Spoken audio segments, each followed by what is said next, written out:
소통의 달인이신 수님께서 직접 우리 서포터들과 자원봉사분들과의 대화 시간을 마련해 주셔서 대단히 감사드립니다.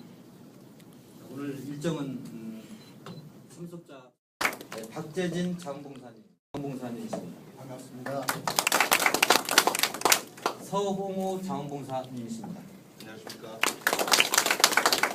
이원근 자원봉사님이십니다. 반갑습니다. 대한민국의 국격이나 위상이나 이런 것이 많이 달라졌다. 근데 그 저변에는 여러분들이 계시기 때문에 그게 가능하고 했었다. 저는 이렇게 봅니다. 왜냐하면 뒤에서 꾸준히 일을 남이 알아주든 알아주지 않든 묵묵히 실천하시는 여러분들이 있기 때문에 가능한 게 아니었냐, 그런 생각을 합니다. 저는 그 자원봉사를 한마디로 이야기하면 뭐냐? 저는 사랑이라고 생각합니다. 저는 나눔이라고 생각을 합니다. 그리고 저는 행복이라고 생각하는 사람입니다. 사랑은 남에 대한, 타인에 대한, 인류에 대한, 방금 지역사회에 대한 사랑이다. 인간에 대한 사랑으로부터 출발해서 지역사회, 크게는 나라, 인류에 대한 사랑이기까지.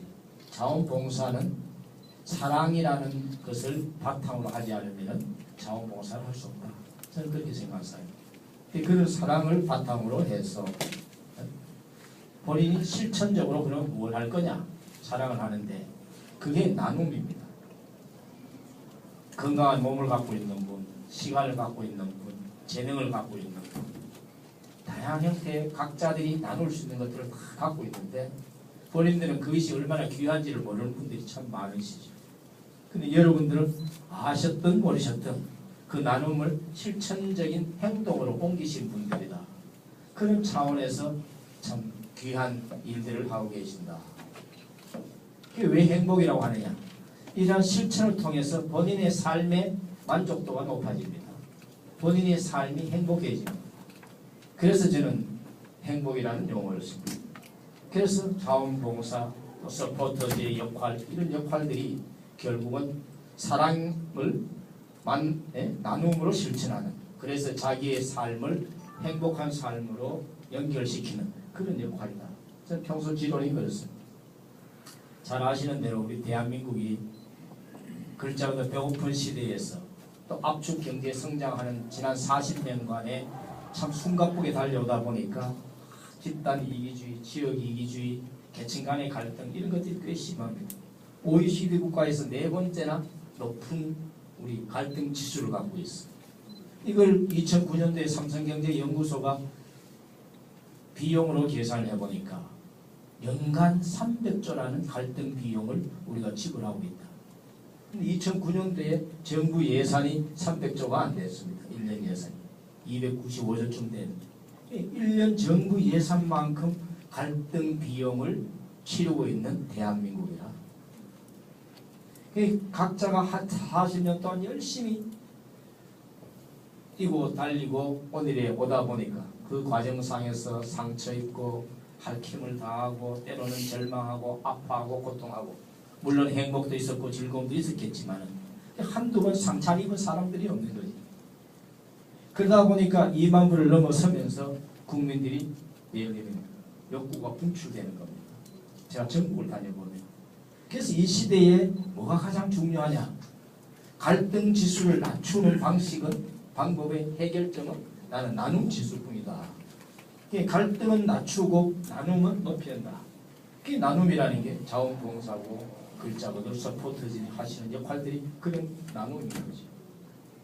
그래서 한국 사회가 건강한 사회, 선진 인류 국가가 되려면은 나눔 지수를 높이는 게 중요하다.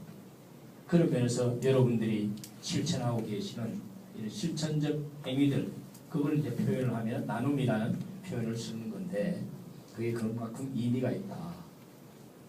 도산 한창호 선생이 1924년에 동포에게 관한 글을 발표를 하셨는데 그때 도산이 말씀하셨던 내용이 이겁니다. 민족의 3대 자본을 저축해야 된다. 우리 민족이 일본으로부터 해방되려면 민족의 3대 자본을 저축을 해야 되는데 그때 지식의 자본, 금전의 자본, 신용의 자본, 이 세 가지를 말씀하셨어요. 3대 자본. 근데 우리 지난 4, 50년 동안 100여 년 전에 도사님 말씀하셨던 금전 지식은 축적이 되었는데 자본이 형성이 되었는데 신용의 자본이 형성 안 됐다. 저는 그렇게 봅니다. 이 세 가지 중에 민족의 3대 자본 중에서 두 가지는 형성이 됐는데 한 가지 신뢰, 신용이 아직도 우리는 덜 구축이 됐다. 어떻게 하면 신뢰를 구축할 것이냐 하는 게 이제 우리에게 주어져 있는. 그 대한민국이 선진 인류 국가가 되고 글자에 명실상부한 선진국 대열에 들어가려면은 신뢰가 사실 이 엑스포를 2010년 엑스포 실패한 이후 2012 엑스포로 다시 재수해서 유치할 때까지 2007년도에 정년 퇴직한 사람입니다. 그러니까 어떻게 보면 엑스포에 대해서 참 남다른 감회가 있습니다.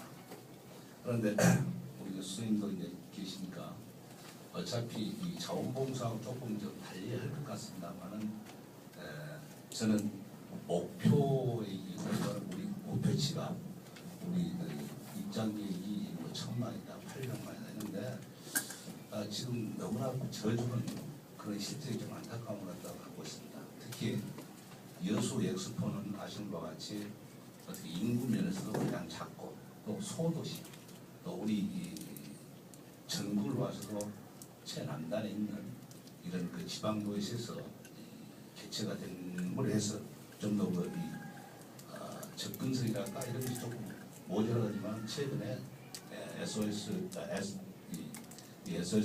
갖다 잘 설정해서 제가 학교에서 아이들을 가르치고 있는데요. 정말 삶의 현장에서 어렵게 사시는 분들이 참 많습니다.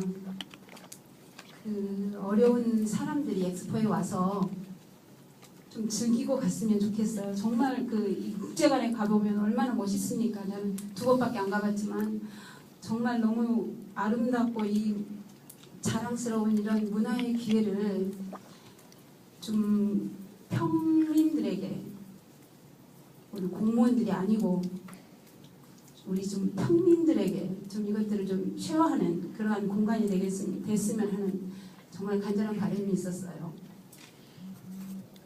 좀 이렇게 정말 산에 나가 보면은 아이들이 좀 힘든 아이들 많거든요. 근데 그 아이들을 그대로 방치하면 또 그런 아이들이 나와요. 좀 소외되고 좀 힘든 그런 사람들을 좀 이런 공간에서 와 우리나라가 이런 나라구나 그런 것을 좀 느낄 수 있는 기회를 좀 줬으면 하는 바람입니다. 그리고 지금 우리가 이렇게 소통을 잘 한다면 조직위하고 우리가 모든 관계자분들이 이렇게 소통을 잘 한다면 마음은 다 똑같은 것 같아요. 우리가 다 봉사자로서 우리가 왔을 때는 우리 나라를 위해서 온 건 아니니까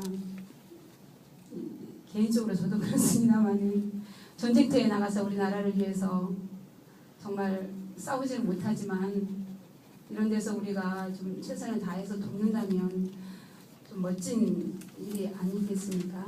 그래서 지금부터라도 우리가 자세를 좀 바꿔서 시민들에게 일반 시민들에게 감화를 주고 우리도 함께 누리는 사람이라는 것을 좀 그런 의식을 좀 심어 정책도 중요하고 또 무슨 미디어도 중요하고 그것도 다 중요하지만 제일 중요한 것 중에 하나가 우리의 태도를 좀 이렇게 다해서 함께 여수 엑스포 가면 참 봉사자들과 그 직원들과 조직위원들이 전부 다 환영하더라. 모든 사람들을 정말 따뜻하게 환영하더라. 그러한 이 분위기를 좀 만들어낸다면 우리가 억지로 막 와라 하지 않아도 사람들이 좀 올 수 있는 그러한 장이 되었으면 하는 간절한 바람입니다. 제가 다른 정말 좋은 전시관들도 많고 있는데 저희 주재관만 해도 3층에 옥장이 있는데 대부분 모르세요. 자원봉사자분들은 얼마나 많이 아시는지 모르겠는데 정말 저희 관에서 일하시는 분들만의 숨겨진 명소예요. 정말 엄청나게 잘 꾸며놓고 예쁘게 다 해놨는데 그 발길이 없는 게 참 안타깝다고 생각하는데 그 위에서도 비고쇼 되게 잘 보이거든요. 근데 다들 네, 주재관 3층에 올라가시는 길에 네, 옥상이 있습니다. 네. 그런데 뭐 다들 그 하늘 그 다리 데크에서만 보시고 그런 점에서 그 어떤 홍보의 그 초점이 조금 다르지 않았나 그런 거 안타깝게 생각해서 이제 남은 40여일간 그런 숨은 장소에 대한 네, 홍보가 좀 더 필요하지 않을까 그 생각을 말씀드리고 싶습니다.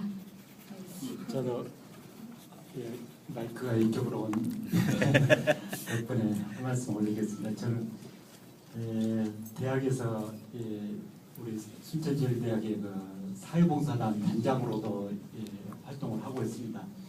그래서 이제 작년부터 저는 이 엑스포를 위해서 자원봉사자들 선발 면접에 제가 면접관으로 참여를 하고 그리고 또 2월 달에 교육을 할 때 또 교육 강사로도 또 참여를 해보고 그러다가 우리 대학 학생들이 약 600여 명이 여기 와서 또 봉사 활동을 합니다. 일단 그 리더로서 역할을 하고 그러면서 또 내가 여기에 직접 참여를 해보자 하니까 2기에 참여를 했습니다. 제가요. 2기에 그 연휴 피크 때 그러니까 우리가 11만 몇천 명이 왔다 했을 때 그때 제가 어디서 근무를 했었냐면은 현장 예약을 하는 키오스크에서 근무를 했습니다. 최악의 시기에 최악의 장소에서 근무를 했었는데 정말 그때는 생각만 하더라도 조금 전율이 날 정도로 저하고 이제 우리 다른 학생하고 같이 거기에서 도우미 역할을 하고 했었는데 굉장히 큰 경험을 했습니다. 근데 거기에서 우리 시민 여러분들끼리 이제 관람객들이 저에게 이제 바라보는 이런 시선들을 이렇게 봤을 때, 우리 자원봉사 하는 사람들이 너무 힘들게 이 과정을 겪어내고 있구나, 이겨내고 있구나. 그러니까 저희들은 이 교육을 할 때 자원봉사자들에게 이렇게 하는 의무에 대해서는 굉장히 많은 것을 많이 얘기를 하지만은 자원봉사자들이 가지는 어떤 권한이나 권리에 대해서는 굉장히 연연하게 얘기를 하지는 않고 있습니다. 그러나 분명